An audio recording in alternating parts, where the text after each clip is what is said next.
Good morning and welcome to Thought for the Day this Monday. And in the midst of everything that goes on at the moment here and in other nations, my mind has been drawn to words that we use at the beginning of morning prayer in this season from Psalm 42.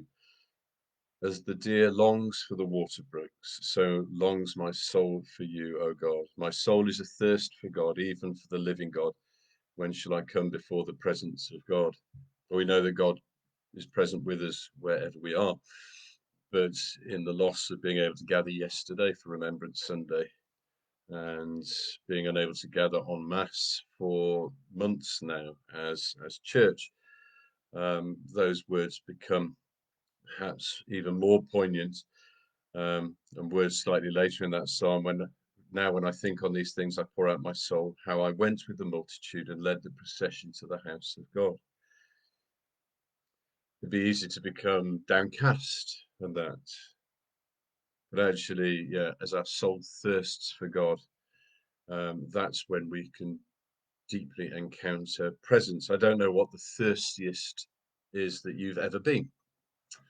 I can think of one time of particular thirst for me. I won't explain the full circumstances, but just to say that I ended up in an environment with an ambient temperature above 60 degrees centigrade, with a humidity of round about 100%, wearing what could only be described as a boil in the bag polythene suit and a breathing mask. So I was completely enclosed, and I had to spend about 8 to 10 minutes in that environment. And I'll tell you, when I came out, I have never been so thirsty with fluid loss as I was at that point. I can understand this panting of the deer for the water, this longing for water. And so that really does stick in my mind when I read this psalm. And the psalm goes on speaking about, why are you so full of heaviness, O my soul, and why are you so disquieted within me?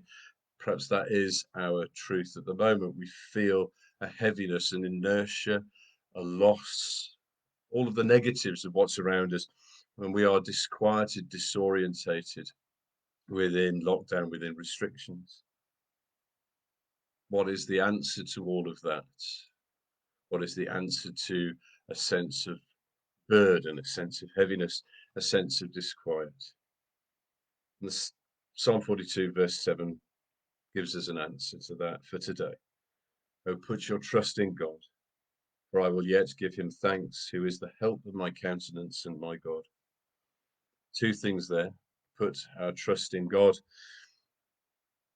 but alongside that, giving thanks, recalling the times of blessing, recalling times of encounter, times of presence, and from those going forwards in trust, in confidence, and in faith. Have a very blessed day, and I'll see you again soon. God bless.